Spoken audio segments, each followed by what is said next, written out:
Hey, it's our Realized Math Industry, and we are going to take a look at what does X mean. So we've been taking a look at the geometry with ratios and proportions. And we've also reviewed about the means extreme product. But what happens when we learned about the means extreme theorem? So, in the last part of the video, we've been learning about the means and extremes of a proportion. A proportion consists of two ratios that are equal together. So, the means extreme theorem, if the product of a pair of non-zero numbers is equal to another pair of non-zero numbers, the extremes and the means are proportional. So that's why we did 2 times 9 equals 18, and 3 times 6 equals 18. But wait, what did we understand, and why is this video called What Does X Mean? Well, what we're going to learn about is called the geometric mean. So, you probably learned this in your middle school or junior high school mathematics, but when we take a look at the mean in statistics, we usually find the average of all the numbers.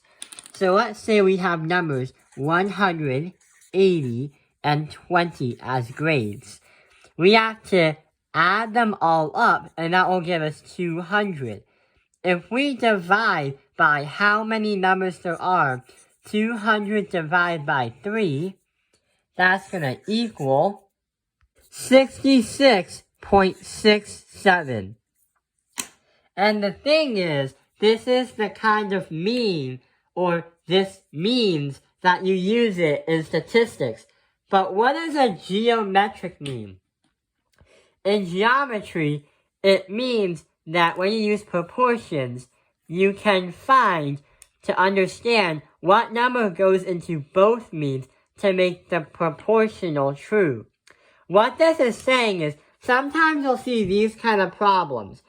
And the reason why the concept or the exclamation explained that what number goes into both means to make the proportional true, what that means is that what number can go into X to make this equation true.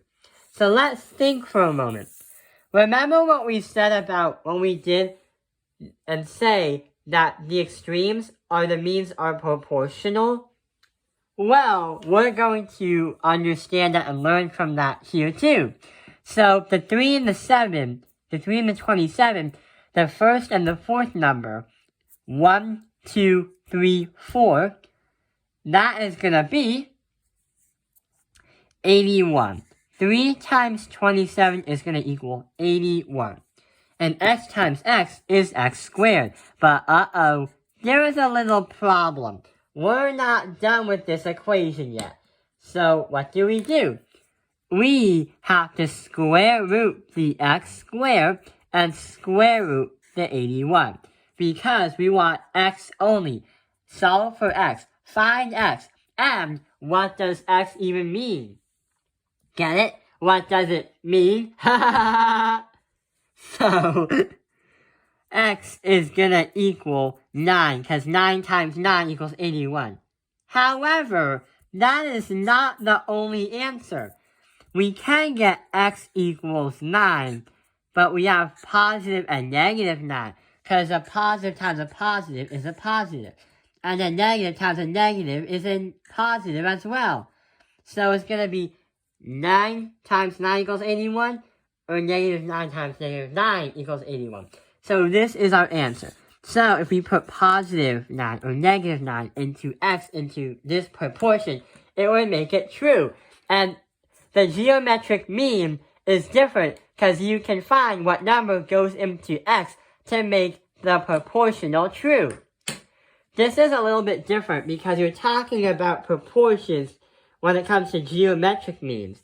Statistics means talks about the statistics, the average. This does not. And that concludes the video.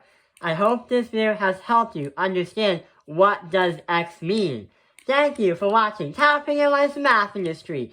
Like and subscribe.